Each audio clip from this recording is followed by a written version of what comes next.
Geeks and Geekettes, once again, it's Wednesday morning. Time for another Ask Chuck Dixon, where you get to ask me, a working comic book professional, about what I do for a living. And what I do for a living is I write comic books.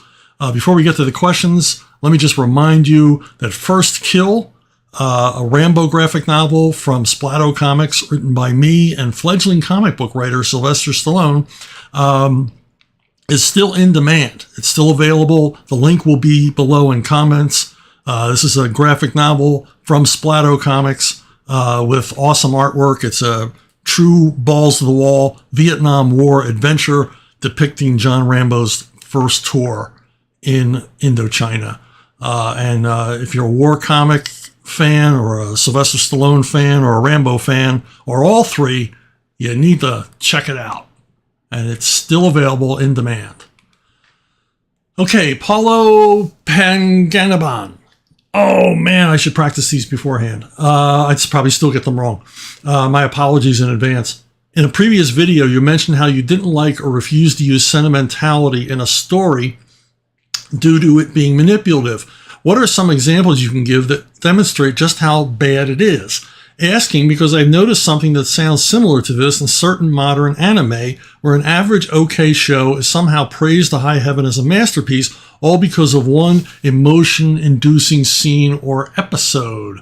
Well, every movie or every story should have some level of emotional catharsis. It should draw you in and touch you in some way. You know, make you laugh, make you cry, surprise you, thrill you, have you on the edge of your seat, make you hate the bad guy, make you love the two people who fall in love, whatever. And you're experiencing some of the emotional changes that the characters are going through. I mean, this is part of storytelling, and all that's fine.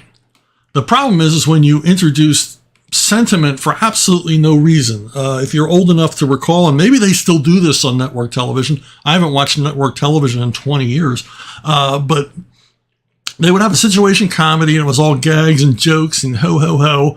And then around ratings time, they would have a very special episode. They would announce that this was a very special episode. And what that meant was that they were going to introduce some degree of sentimentality or tragedy to what would normally be a purely escapist, silly situation comedy.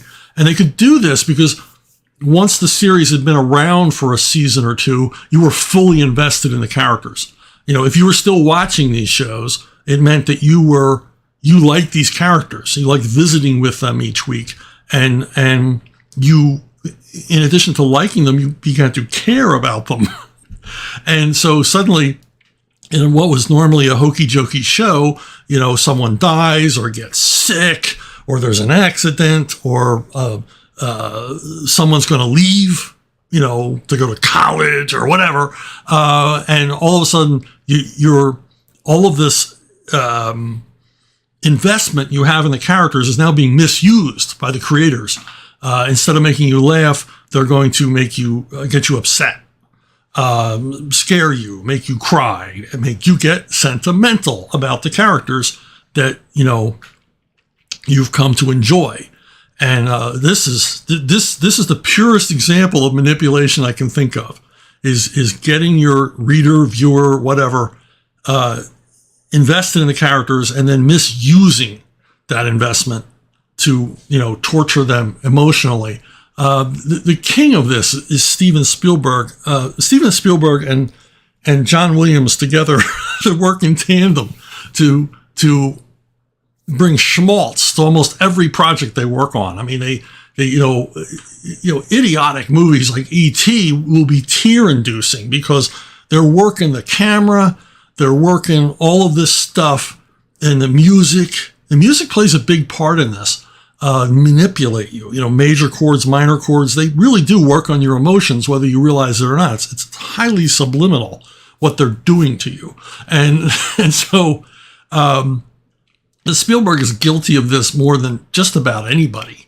You know, to get you invested in these characters by making them oh so cute and oh so adorable, and then having, you know, tragedy befall them or some crisis or whatever, and then you're like all weepy and and in this one, E.T. in particular, it's probably the high water mark or the high teardrop mark of Spielberg's work. That just mawkishly sentimental. I mean, it's like the ending of Close Encounters of the Third Kind wasn't smarmy enough. He had to make a whole new movie to reach new levels of smarm in this 80s classic that's possibly one of the most forgettable movies ever made. What's the difference between emotional catharsis and sentimentality? Well, it's a fine line. And generally, it doesn't involve swelling music to make you feel emotions that normally you wouldn't feel if you were just watching the characters interplay. To me, every movie particularly should end with some level of emotional catharsis, even comedies. Some level that you've been brought to a place emotionally and left there. And it's either satisfactory or like Casablanca or Chinatown, or it's satisfactory like most comedies. They tie up all the loose ends at the end, and everybody feels good about everything, and you leave the theater feeling good. Or films like Casablanca, where you leave feeling unrequited. And why do you feel unrequited? Because Rick and Ilsa are unrequited. I mean, the movie does its job perfectly, but without sentiment. There's no, this is a very tragic scene at the end, but they don't manipulate you with music or camera pans or slow roll-ups from a low angle, like a certain director I mentioned before uses constantly. And, it's good stuff. You need that catharsis. I mean, that's why revenge movies are so popular, because, they build up a successful revenge film builds up a rancor for the bad guy that is then relieved by, him getting his in the end, ideally. And I remember seeing a movie called Revenge with Kevin Costner. And I saw it in Lancaster, Pennsylvania, with a largely migrant worker population or audience. And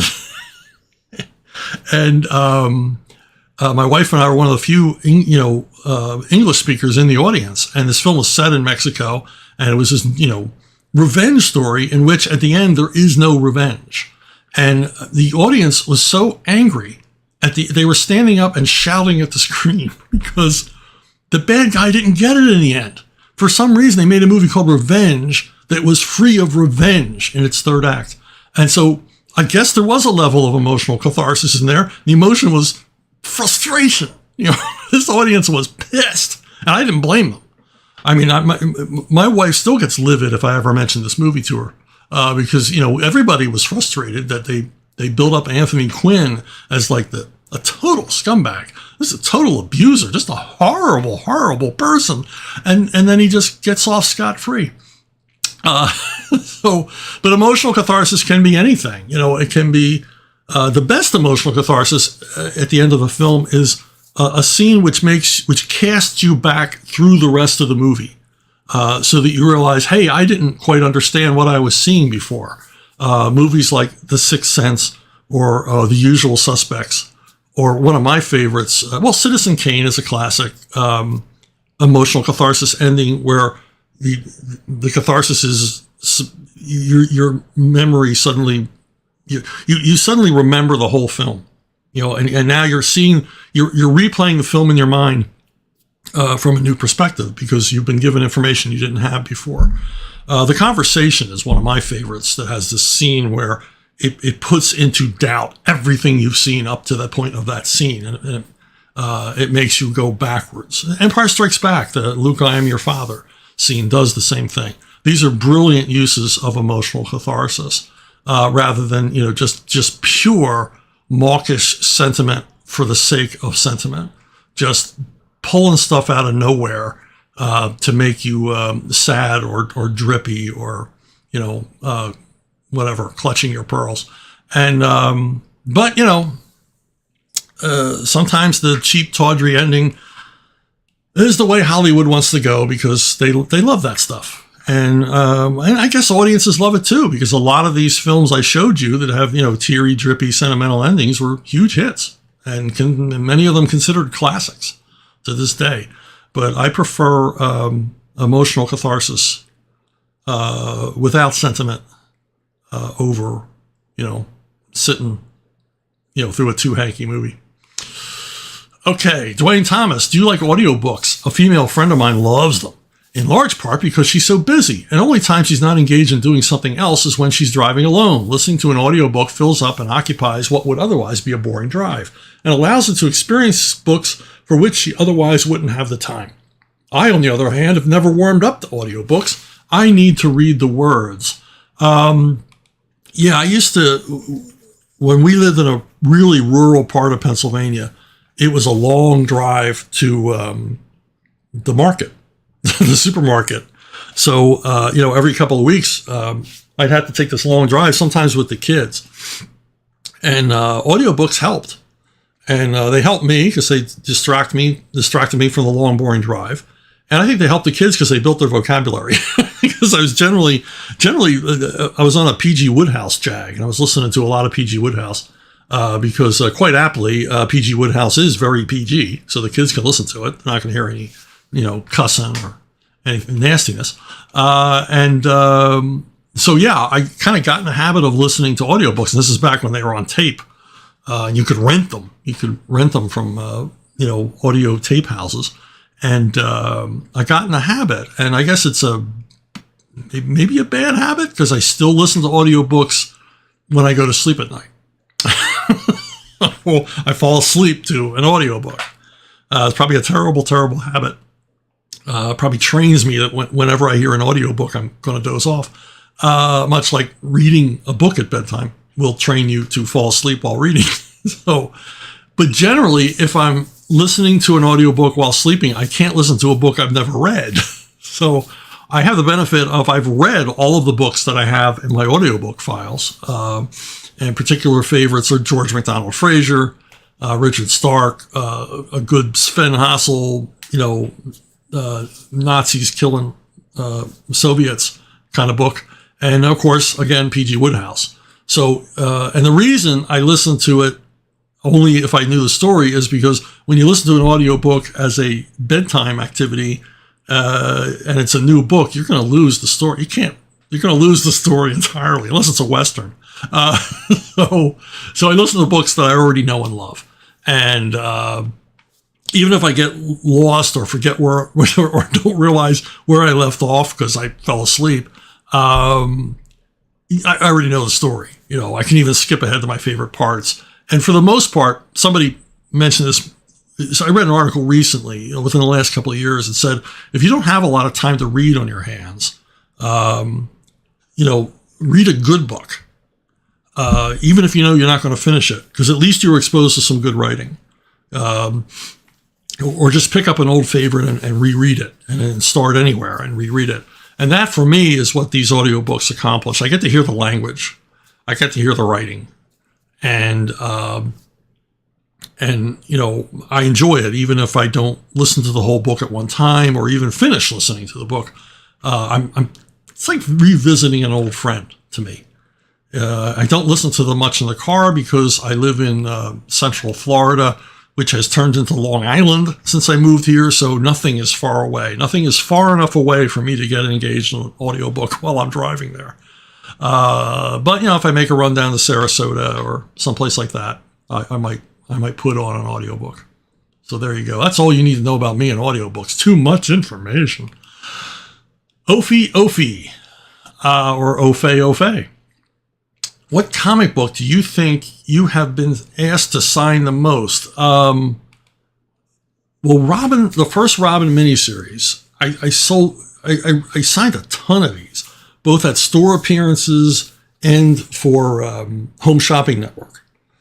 For a while there, I was making more money signing comics than I was writing comics. So I would sign for Home Shopping Network and what's the other one? I can't remember the other one. And I appeared a couple of times on Home Shopping Network because their their headquarters was only 45 minutes from my house, and they would send a limo, and it was wonderful. And but I signed literally. If I've signed less than 50,000 of these over the past 30 years, I'd be stunned. But yeah, signed a lot of them. Also signed a lot of the #1 of Robin's monthly when the monthly comic started, as well as Nightwing #1, and of course Vengeance of Bane. And all of these I signed for the different shopping outfits, television shopping outfits. But I think the granddaddy, the king, the biggest one of all the ones I've signed is Punisher Warzone #1. And it's generally signed. This was a cutaway cover. The title was die cut out of the cover and printed on actually the first page of the comic. And so often you'll find my signature on the inside below the Punisher Warzone logo. And I signed, I don't know how, untold thousands of these for the online or on TV shopping channels. And I sign them every time I go to a store appearance or convention. People mail them to me to be signed. I often joke that if you have one that's not signed, it's probably rarer than one that is signed. That's probably not true because this book sold 3.5 million copies. So I don't think I'm anywhere near signing everyone in existence.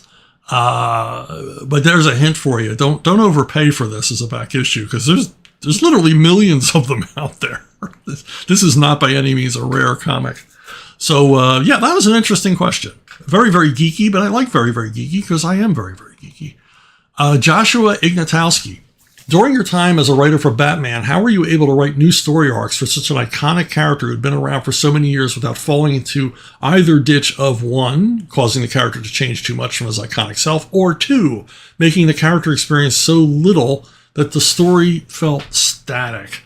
Well, that's the challenge of taking on an iconic character like Batman or Superman or Spider-Man or Wolverine or whoever you take on, Sherlock Holmes, Tarzan. The list goes on and on. And what are you going to bring to the title? What are you going to bring to the character? I never thought of changing the character to suit my needs or changing the character to put my mark on it. I feel that when you take on a character like this, particularly if you're doing a monthly book, you are entrusted to shepherd this character. You are a steward for this character. You're taking care of it for the next team of writers who take over after you've left the title. So you have to be very aware of that. These are very, very valuable properties, very, very valuable franchises, and you don't want to go messing around with them too much because more than putting your mark on it, sometimes you put your stink on it. Like the writer who thought that he would include incontinency as part of Batman's origin. That's going to follow that writer to the end of his days, if I have anything to do with it. So yeah, you don't want to go changing the character a lot. But that doesn't mean you can't explore aspects of the character that already exist. And my favorite, of course, is exploring the logistics, particularly of a character like Batman. How exactly does his life work? How does he make that happen? When does he sleep? The Batmobile raises question after question about its very existence.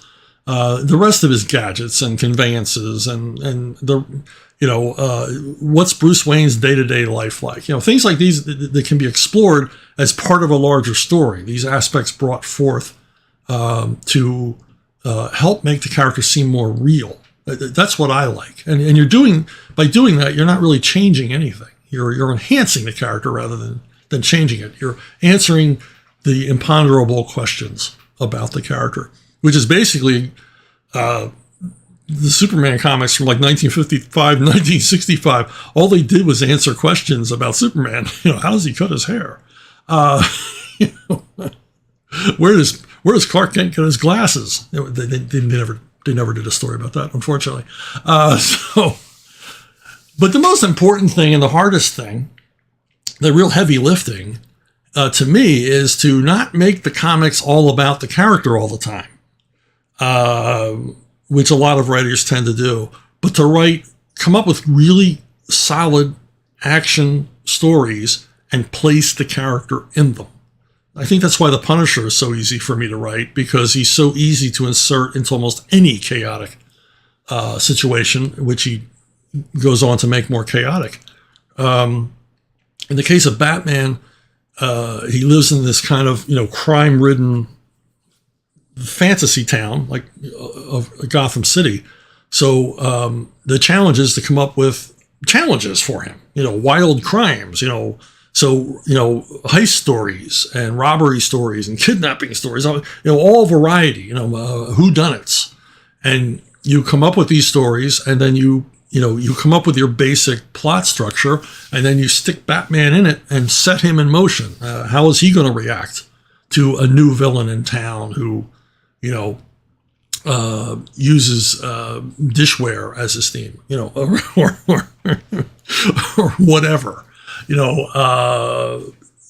and that's the real challenge, is to not write a story about the character, but write a good story with the character in it, which always brings me back to Die Hard 3, the greatest Batman and Robin movie ever made. It's a great action, adventure, chase, mystery, heist story. And then they inserted the character of John McClane in it. They didn't just remake Die Hard. They came up with a whole new milieu for him, a whole new genre of the heist story with a tricky, brainy, chess-playing villain. And that's what makes it the best Batman and Robin movie ever made. It's an absolutely perfect Riddler movie. And movies is a good example. You'll see a movie, a sequel, and you're like, wow, that was a great sequel, or that sequel was a dud. And usually the dud sequels, I think in 100% of the cases, the dud sequels are about the character, not a good story with the character in it. It doesn't have anything we liked about the original film. It's just more of that character and exploring him more rather than or in place of a story. You think of good sequels like, Road Warrior as a sequel to Mad Max. It takes him to entirely different places, as well as Mad Max Beyond Thunderdome. It does explore the character, it expands on the character, but these are good, solid action stories with a character we're already familiar with inserted in them. And that's the way comics should be done. That's how you keep the stuff fresh, is by actually coming up with new stories. Matt Strott, my question for you, since you like Steve Ditko so much and seem like an objectivist, is have you ever read the works of Ayn Rand? If so, have you been influenced by her philosophy of objectivism, or would you consider yourself an objectivist? It doesn't come across in your writing, which is good because entertainment should be paramount in comics, but it certainly seems so in how you come across as a man, which is also good. Wow, you've thought a lot about this. Yeah, Ditko was an objectivist, very much a follower of the philosophy of Ayn Rand, in which there's no gray areas in life. And, you're either good or you're bad. And Ditko did not allow this to leak into his most famous creations, Spider-Man and Doctor Strange. He was writing pure escapist entertainment at this point, and I really can't find a lot of objectivism in these stories. His characters seem fully fleshed out, and that's the problem with objectivism. If you write it as fiction, is your characters tend to be one-dimensional, like Mr. A. I remember Mr. A when he first appeared. I thought he was fantastic.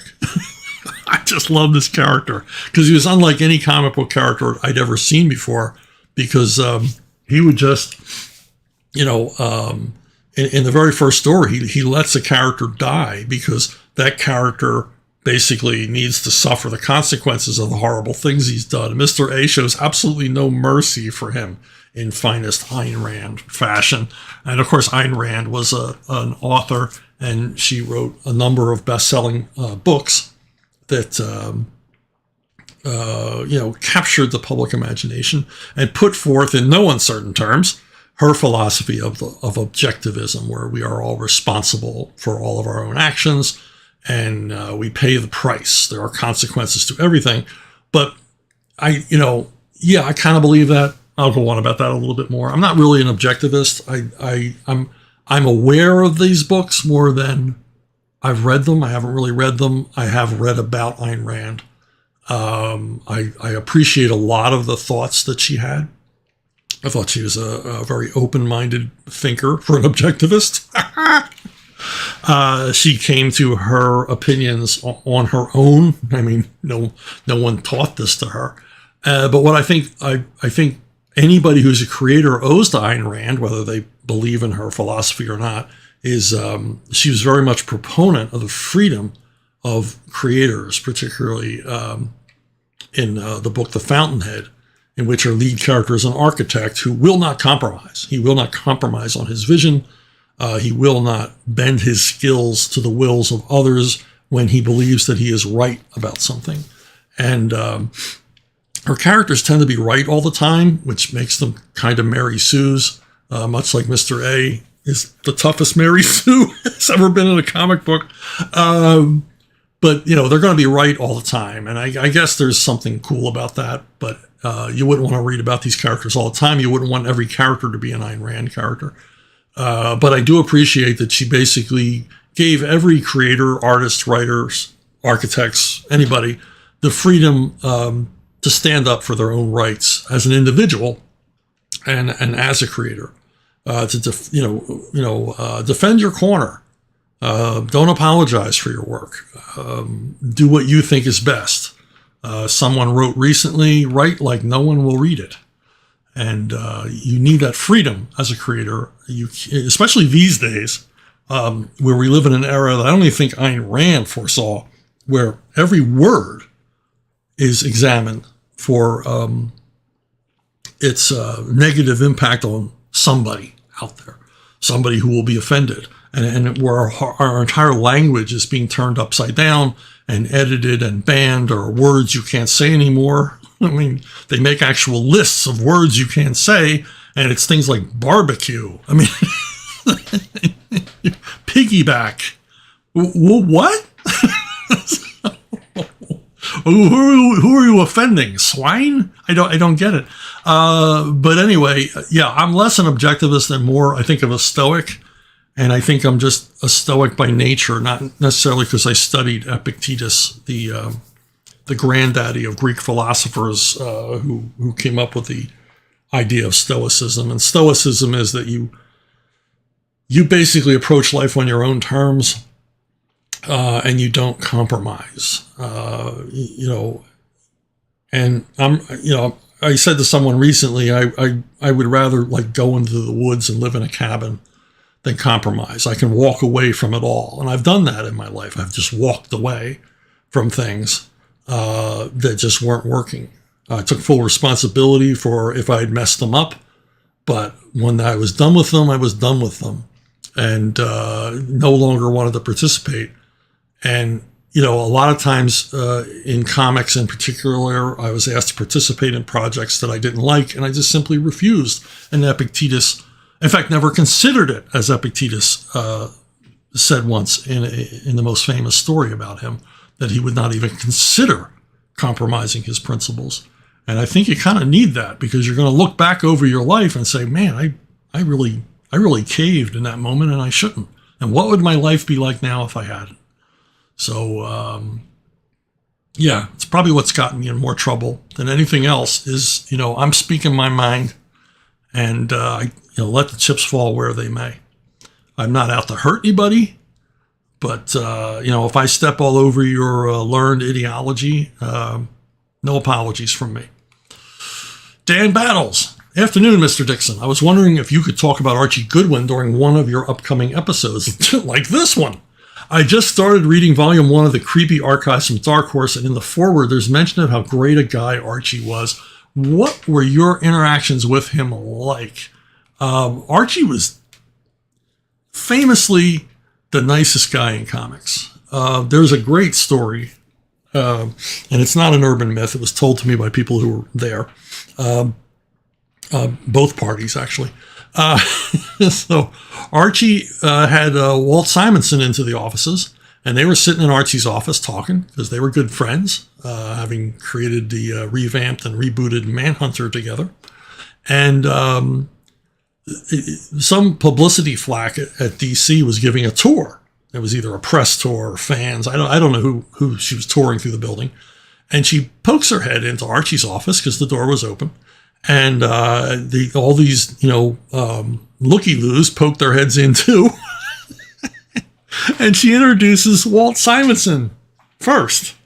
And says, this is Walt Simonson, the nicest man in comics.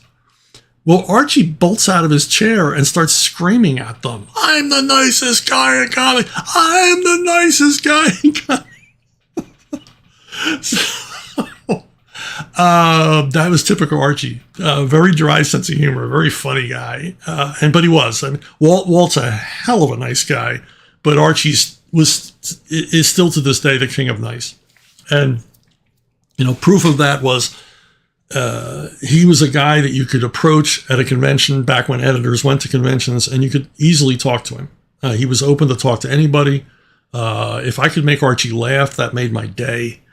And so I would gravitate toward talking to Archie. First of all, he was very approachable. And secondly, I liked everything he did. I liked everything he wrote. I liked everything that he edited. I was a huge Archie fan, which I think he always suspected how much I idolized him, and just sort of shrugged it off. But he was great at joking with fans and stuff like that. And so I would talk to him at cons, which built up what I felt was a rapport. So I was able to call him, wherever he was working, and say, can I come in for an interview and pitch some stuff? And for years I would visit Marvel, which is where he was most of that time, and pitch. And I wasn't ready for prime time. My stuff wasn't ready. It was ill-formed and stupid and derivative and just not ready at all. But Archie never said that. He was never cruel. And he would sit and show me where I went wrong. And Archie could do that. He would read my pitches in front of me, which for the first time freaked me out. Because it's like, whoa, I'm supposed to leave, and you're supposed to either throw these in the trash or read them later. But he would read them in front of me and then give me all this incredible criticism, good criticism, good constructive stuff about this is where you went wrong. You need to do this. If you move this scene to here, if you did this with this character, it would improve them. And this stuff was invaluable to me because it just sort of opened my eyes to what a writer does, how a writer thinks, because Archie was just, to me, the greatest comic book writer of them all. And still to this day, he's the greatest comic book writer, because you could literally sit him down in a room with a character he'd never seen before, and he could figure out a way into that character and figure out a fun, entertaining script. And, his stuff to me is legendary. I only wish he was more prolific. Archie actually didn't write all that much. I mean, there was never a time where he was doing 2 or 3 monthlies. But from the Warren magazines, which you mentioned, which my first intro to Archie, to his amazing run on Detective Comics as editor, and then on to just, like I said, just dropping him in on any character you can imagine. The Incredible Hulk 154 is one of my favorite comics ever. It is pure Archie. Hydra shrinks Hulk down to like the size of an action figure, thinking that they got him now, and he wakes up in their headquarters, and this very, very tiny Hulk goes around, basically kicking Hydra's ass for the rest of the story.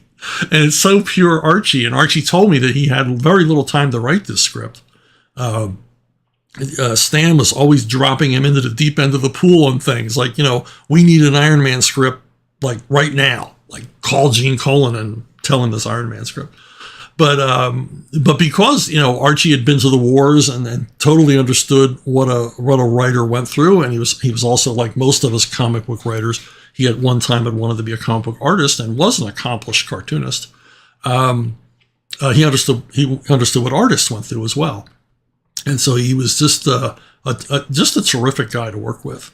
And I wish I'd spent more time with him. I mean, I got to spend quite a bit of time with him when he was my editor on any number of Batman projects. He was my editor for a long time on Alien Legion. I would visit with him every time I went to DC, often going to lunch with him, and just generally having a good time with Archie. As Michael Higgins said at Archie's memorial, any time spent with Archie was a good time, because Michael, in his eulogy, Michael was a letterer and paste-up guy, a member of the bullpen at Marvel. He said that, he too regretted not having spent more time with Archie. But basically his eulogy was about that he will always treasure the time he did get to spend with him, even if it was just doing nothing, because he was just such a cool guy to be around. And a comics master, absolute comics master. I envy you reading those early Warren books for the first time. Brandon Medina. All the artists at CrossGen got better working in the same space. In what ways was it similar or different for the writers? Do you prefer to be around the writers or the artists? Well, it depends on the writer and it depends on the artist. We were assigned books or we came up with our own books or whatever we did at CrossGen, and your team was put together, and your penciler, your inker, your colorist, and then, of course, the letterer, if you needed. There were 2 company letterers. And you'd have regular meetings with them. So you're sort of thrown in. You would also have even more regular meetings with the writers. We would have weekly lunches where the writers would go over the outline or schedule or coming event or whatever. So I think we all played nice. We all had our own corner to cover. And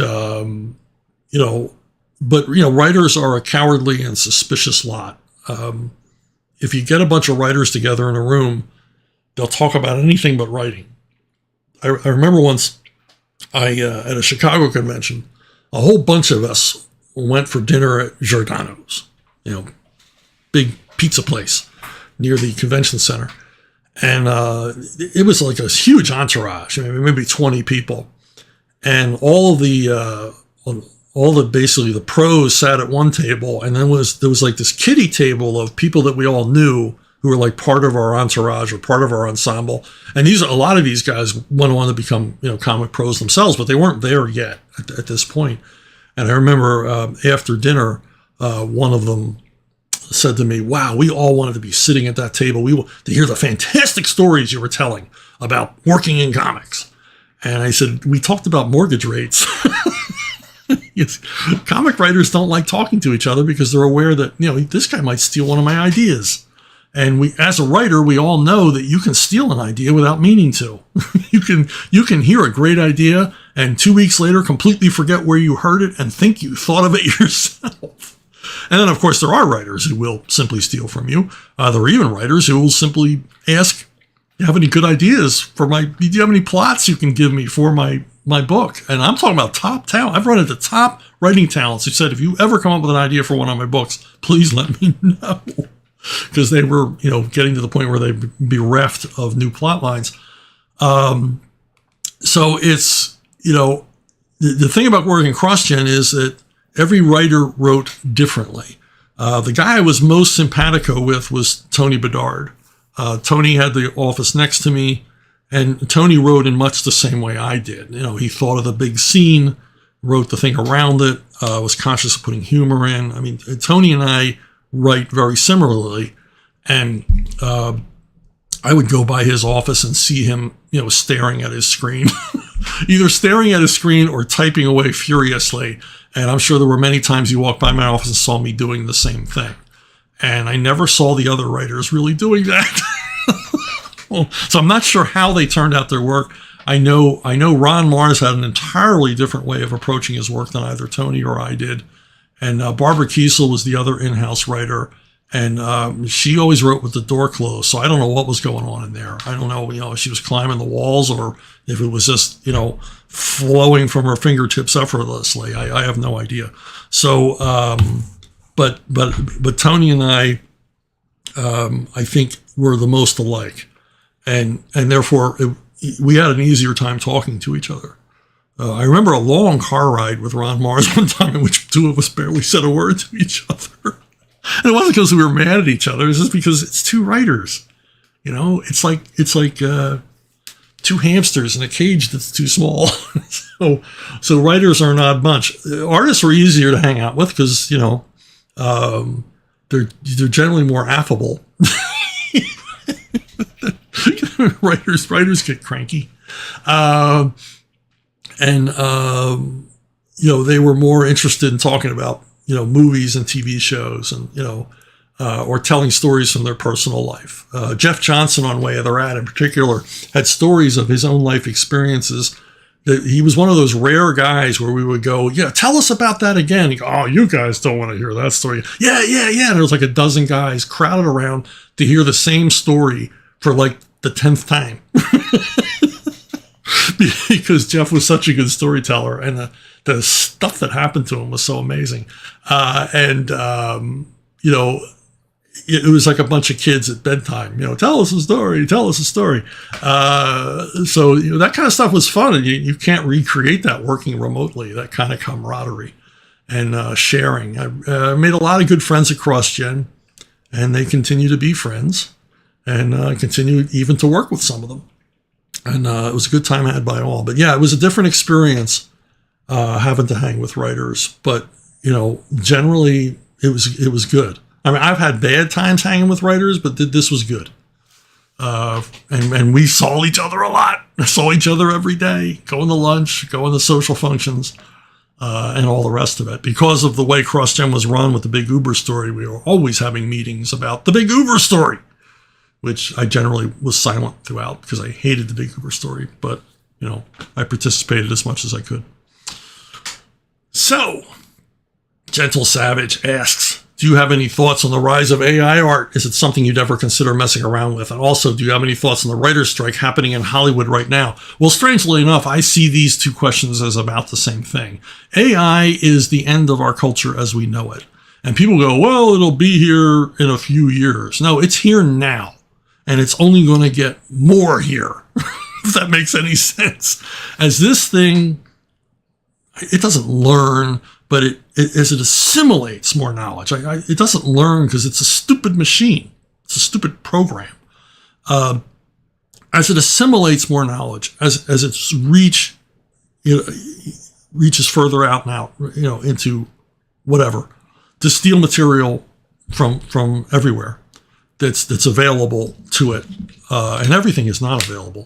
The sum of human knowledge is not on the internet, my friends. It's not even in all the servers of the world. But the AI believes this to be so, and the creators of AI, who for whatever reason want to create this digital demagogue, they're out to end our culture because I keep hearing idiotic arguments, and they are idiotic. I mean, somebody recently said, I was complaining about AI, and somebody said, well, they said the same thing about the printing press. Okay, who said the same thing about the printing press? And if they didn't like the printing press, how do we know what they said? It's like the dumbest argument ever. What did they say about the printing press? No, they're saying about AI what they said about the telegram and the telephone. That's going to make our lives better. When the telegraph was invented, its purveyors promised that it would be the end of war because it would be the end of misunderstanding. And this same promise was used to sell us the telephone. It was used to sell us the internet. It was used to sell us the fax machine and texting and all the rest. And all of it's a lie. And AI is a lie because they've taught AI how to lie. AI has a bias. AI is dangerous. AI will not only be producing the fiction you read and the movies and TV you see, and the comic art you see, it'll also be producing news stories that have no basis in fact. And this has already happened. They have used AI to create news stories, and the AI just searches around and cobbles together something that sounds absolutely convincing, absolutely real, and none of it is true. And it's because, we become so uneducated or disinterested in what's going on around us. AI is going to play us for fools at every turn and already has. And that kind of brings us to the writer's strike. This is the absolute worst time for the writers to go on strike. They should have gone on strike years ago for a number of different reasons, and they should have gone on strike ahead of this AI thing, which they've been talking about for years. They should have come out against AI from the beginning, and joined Elon Musk in his insistence that AI have an off switch, that there be a way to turn the AI off. But like every union, the union is really not about its members. It's about itself. And they don't want to piss off the gatekeepers in Hollywood. And trust me, the gatekeepers in Hollywood are all about AI. Same for comics, same for anybody. I mean, a fiction publisher to me recently confessed.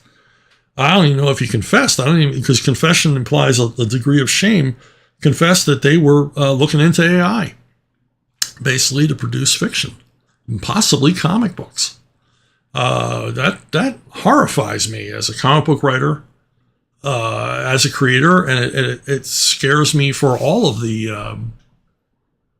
creators out there, that they're going to be out of a job because AI, as it becomes more skilled, as it assimilates more imagery and more material or content, it will be a competitor.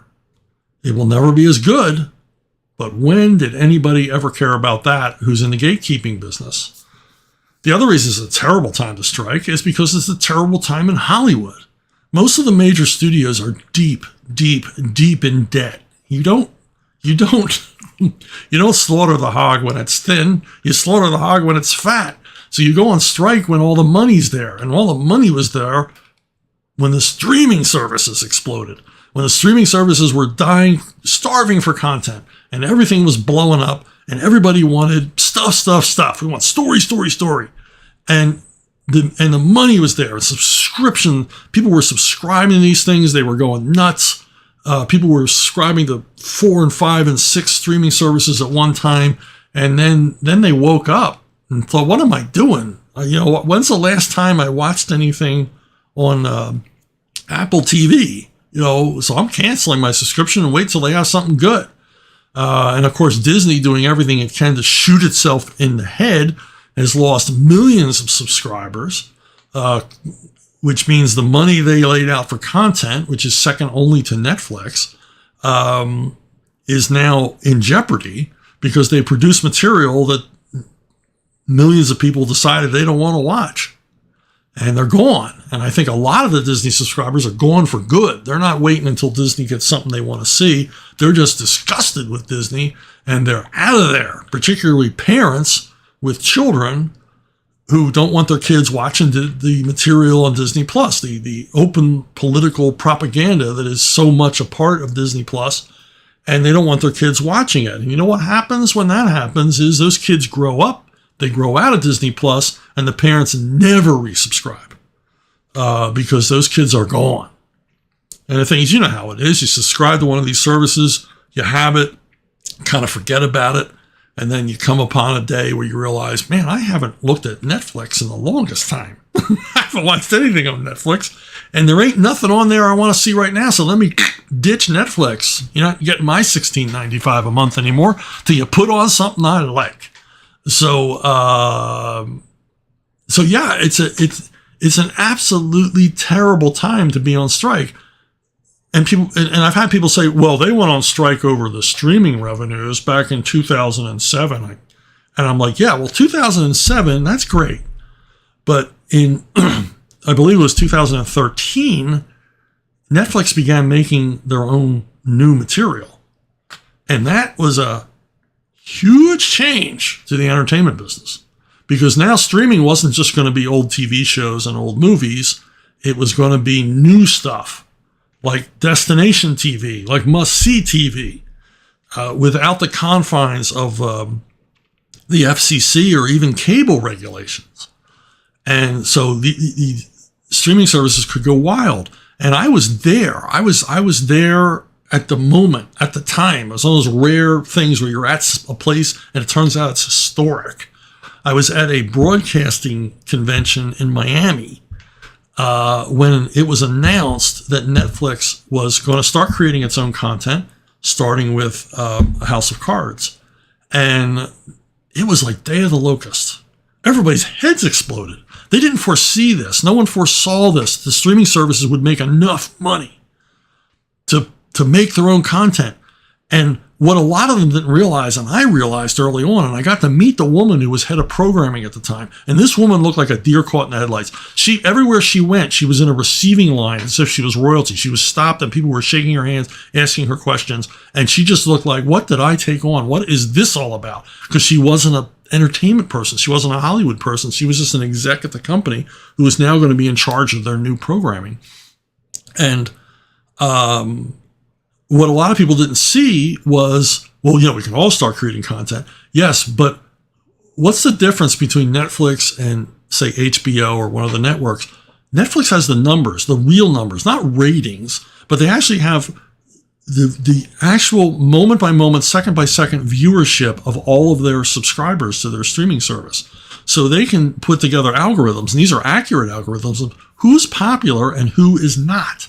And they found that House of Cards, the British television show, was the most watched and most liked thing they had on their streaming service. And then they looked for actors to cast in it. And they looked, well, a lot of people, and this was years ago, obviously, a lot of our viewers, a lot of our subscribers really like Kevin Costner, and he's not that expensive. So they cobbled together a product that was literally computer programmed to be popular. And that was Netflix's model for a long time until the wheels came off and Hollywood got involved in Netflix. The Hollywood forced Netflix into a Hollywood model of, risk aversion and everything else based on nothing but, gut feelings. Bad way to go. But this is when they should have struck. This is when the writer's strike should have happened, or they should have made their demands. So like, if you're going to be creating new content, we want a bigger piece of that new content. We want to be at the table, as it were, striking deals, because everybody knew that if this was successful for Netflix, and laughably there was some question, well, will this work out for them? What are you, stupid? Of course it's going to work out for them. They're going to get new subscribers because that's what they're all about. And so Hollywood got their heads around the fact that you could have a streaming service tentpole feature. You could have a streaming service. I mean, Will Smith's first movie for Netflix brought in 15 million new subscribers. Now that's, at the time that was $10 a month. And if even 5% of them keep their subscription, that was like one of the most profitable movies ever made, because that's $10 a month every month for a year. That's, that's a lot of money. I can't do the math in my head, but that's Hollywood's summer blockbuster money. That's Star Wars movie money for this silly Will Smith feature, which probably cost $150 million to make, but they got all that back. Well, that ain't happening anymore because they've overextended themselves. There's too much competition in this arena, and everybody's dialing back. The studios are dialing back. The streaming services are dialing back. And if you need any other proof of the streaming services dialing back, I think I've mentioned this before in videos. There's never been more horror movies in production from the major studios right now than there are right now. And that is a leading indicator of the studios cutting back, because you can make a horror film for about $5 million that you are pretty certain will do 60 million box office, and possibly more. So every studio has more. Never before have there been as many horror movies, because horror movies are easy money. It's just a given that they're going to make cash, and that's the strongest indicator that Hollywood is in trouble financially, and they are. Paramount, Warner's, Disney, all billions of dollars in debt, tens of billions of dollars in debt, and there's really no way out for them. Because they keep making the same mistakes over and over and over again, and the accountants have come forward to right the ship. At Warner's, are trying to right the ship, but the more they try to right it, the more they find how much water the ship has taken on, to torture the analogy further. The more they try to fix Warner's, the more debt they find.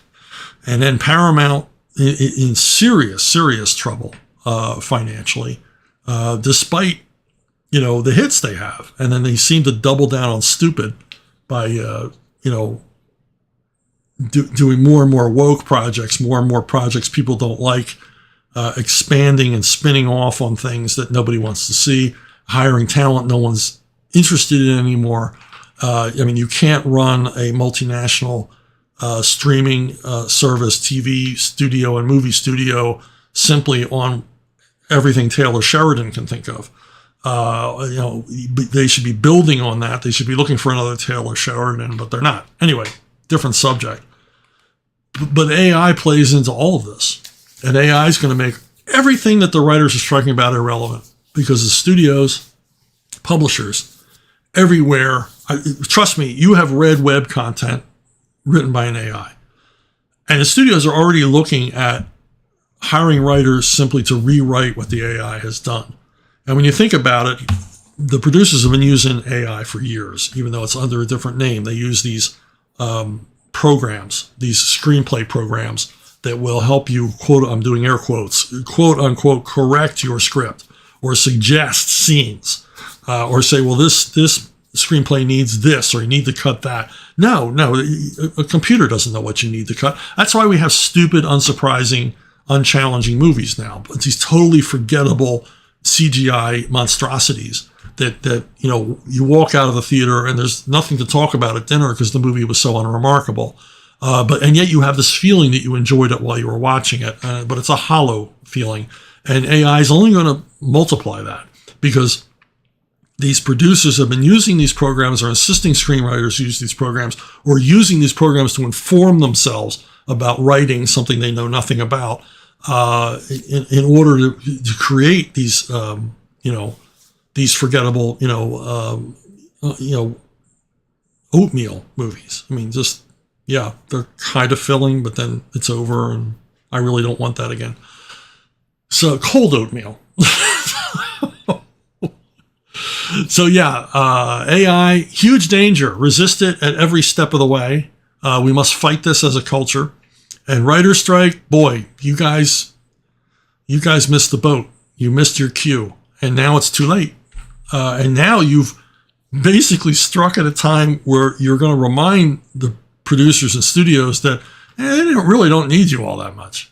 And I've already heard that some of the studios are using the strike as a means to cancel a number of writers' contracts. So it's already in motion. You're going to make the writers irrelevant. Hollywood studios have always hated their writers, and now they're going to be able to put that hatred into action. Hey, sometimes there's questions I don't answer. And you write them, I get them over and over and over again.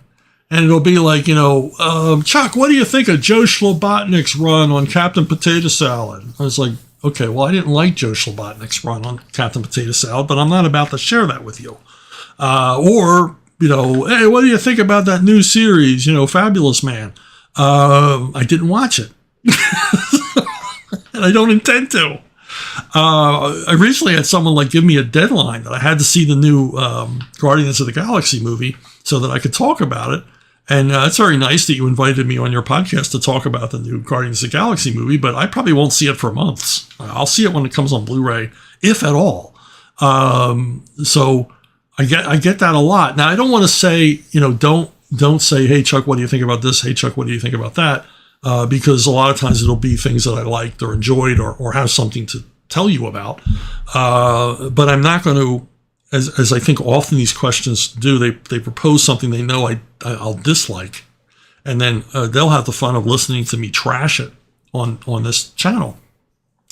And I'm really not here. I know a lot of people, make their hay doing that, but I'm really not here to explore things I don't like. As simple as that. I don't really enjoy jumping up and down on some other creator's creation, no matter how much I might loathe it, especially publicly, because that to me is not fun. I'd probably have 10,000 listeners if I did that every week. Chuck trashes this guy, trashes this woman.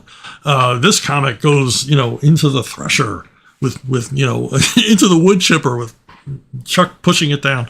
I really don't want to do that. But don't hesitate to ask me these questions, but don't be surprised if I don't answer them.